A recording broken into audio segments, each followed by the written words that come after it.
Kimsenin fethedemez dediği İstanbul'un Fatih Sultan Mehmet tarafından fethedilmesi, Batı Hristiyan aleminde büyük korku ve paniğe neden olmuştu. Batı Hristiyan dünyası başkentlerinin İstanbul gibi aynı akıbete uğrayacaklarından korkuyorlardı.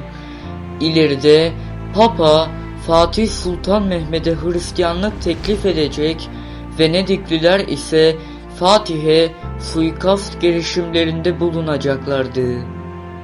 Bunun yanında İstanbul'un fethi, İslam dünyasında büyük sevinç ve kutlamalara neden olmuş. Fatih Sultan Mehmet, Ebul Feth yani fetihlerin babası unvanını almıştı. Sırp kralı Branković, İstanbul'un Fatihi Sultan Mehmet'e elçi göndererek barış teklifinde bulundu. Fakat Sultan Fatih bu teklifi reddetmekle birlikte ele geçirmiş olduğu Sırp topraklarının derhal iadesini istedi. Bunun üzerine Vılkoğlu lakabıyla anılan Branković, Niş topraklarında yağmalarda bulundu. Fatih Sultan Mehmet bunun üzerine Sırpları def etmek için harekete geçti.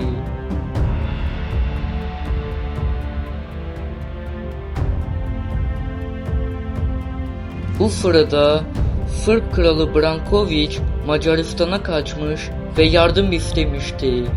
Fatih Sultan Mehmet 1. Sırbistan seferi neticesinde Semendire'yi alamamış fakat kralın hazinelerinin bulunduğu Sivricehisar Kalesi'ni fethetmişti. Sultan Mehmet Han Edirne'ye dönerken de Firuz Beyoğlu'nu Sivricehisar'da bırakmıştı. Bu sırada Macaristan'dan da önemli gelişmeler yaşandı. Yapılan Haçlı ordusunun başına Türklerin meşhur düşmanı Hunyadi Yanoş geçirildi. II. Murat döneminde tarih sahnesine çıkan Hunyadi Yanoş, Sivricehisar'ı tekrardan ele geçirmişti. Ardından Niş üzerine yürüdü ve buraları yağmaladı. Hunyadi Yanoş, Varna ve II. Kosova meydan muharebelerinde Sultan II. Murad'a yenilen kişinin ta kendisiydi. Macar kralı 3. Ladislas tarafından kendisine Erdel voyvodalığı verilmişti. Bu arada Ege adalarını almak için sefere çıkan Osmanlı denizcileri Venedik'in elinde bulunan adaları kolayca zapt etmişti. İstanbul'un fethedildiği 1453 yılında Sultan Fatih Enes'i fethetmişti. 1455 yılında Rodos üzerine sefere çıkan Osmanlı denizcileri burayı alamadan geri döndüler.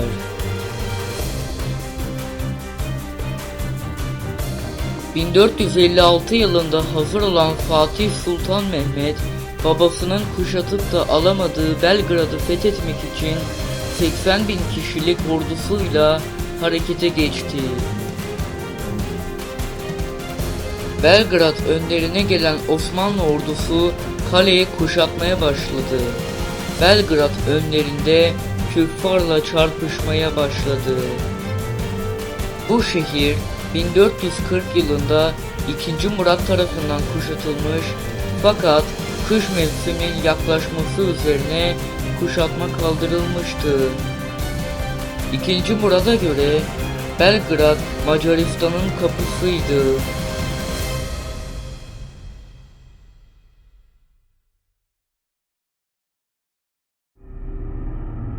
Sultan Mehmet Belgrad'ı kuşattığı sırada ise Hunyadi Yanoş gelmişti. Kaleye yardım ederek küffarla mücadele eden Osmanlı ordularına saldırdı.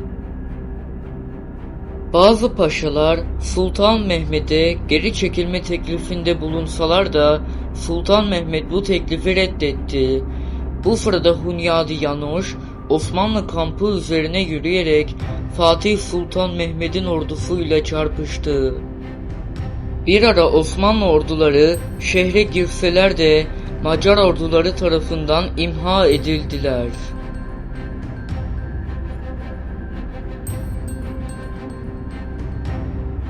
Sultan Mehmet'in gönderdiği Yeniçerilerin kaçması üzerine Sultan Mehmet Hunyadi Yanoş'un üzerine yürüdü.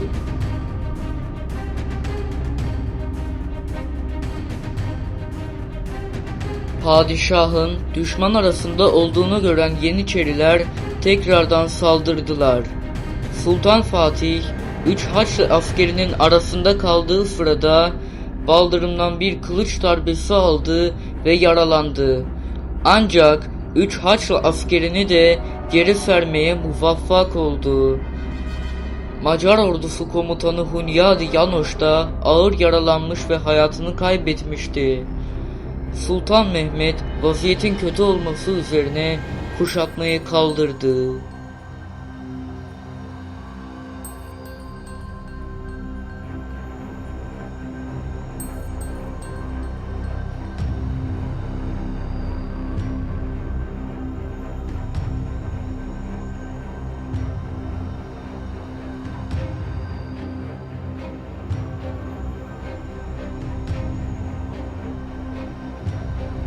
1459 yılında Fatih Sultan Mehmet Han Yunanistan üzerine sefere çıktı ve ilk önce Mora ve akabinde Epir bölgesini zapt etti. Zira Fatih Sultan Mehmet Doğu Roma'yı bitirdiği gibi Batı Roma'yı da fethetmek istiyordu. Ona göre Batı Roma Kızıl Elma'ydı.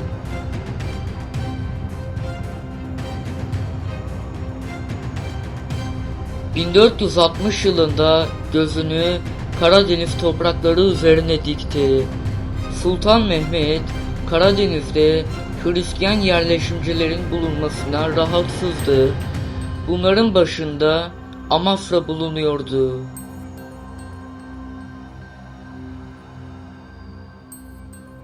...1460 yılında Cenevizlilerin elindeki Amasra'yı kuşattı. Bu kuşatma denizden ve karadan kuşatıldı. Kısa bir mukavemetin ardından şehir Osmanlı'ya verildi. Artık Fatih Sultan Mehmet'in gözü Candaroğullarındaydı. Amasra'yı fetheden Fatih Sultan Mehmet Han buradan Ankara'ya geçti. İsfendiyaroğulları Beyliği Selçuklu Devleti'nin zayıfladığı yıllarda kurulan bir beylikti.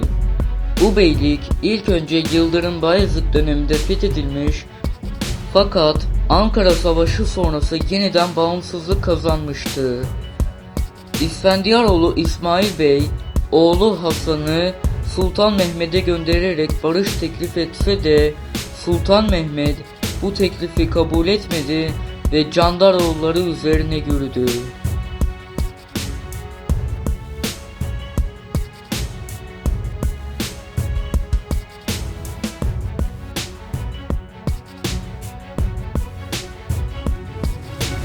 ...1460 yılında Sinop Kalesi kuşatıldı. Candaroğlu İsmail Bey daha fazla dayanamadı ve şehri Sultan Mehmet'e teslim etti. Böylece İsfendiyaroğulları Beyliği yıkıldı.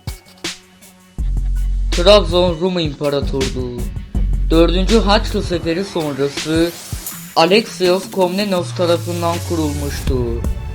Trabzon şehri Selçuklu Sultanı Gıyasettin Keyhüsrev ve Alaaddin Keykubat tarafından kuşatılsa da alınamamıştı. Trabzon Rum İmparatoru olan David, Uzun Hasan'ın kızıyla evlenmişti. Uzun Hasan, ileride Osmanlı'ya karşı büyük bir bela olacaktı. Trabzon Rum İmparatorluğu bir aralar Selçuklu himayesinde kalsa da tekrardan baş kaldırıyor ve sorunlar çıkarıyordu. Kastamonu, Sinop ve Amasra'yı fetheden Fatih Sultan Mehmet, Akkoyunların elindeki bir kaleyi fethetmişti.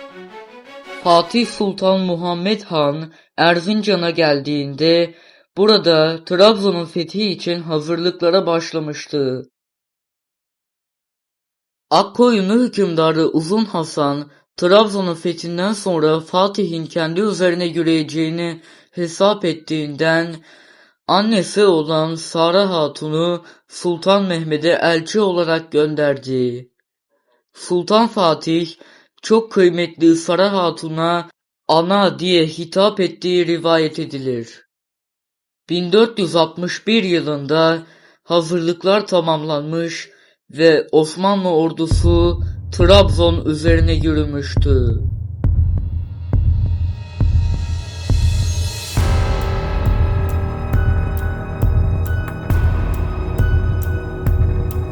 Nihayetinde Trabzon şehri de eman vererek Fatih Sultan Mehmed karşısında teslim olmuş ve 257 yıllık Trabzon Rum İmparatorluğu tarihin tozlu raflarına karışmış oldu.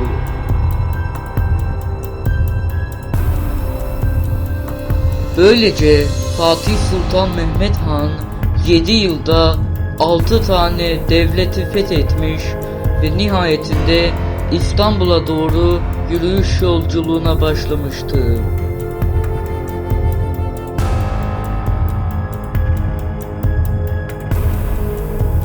İstanbul'a dönen Fatih Sultan Mehmed Han rahat bir nefes alacaktı ki bu sefer de Eflak'tan acı haberler geldi.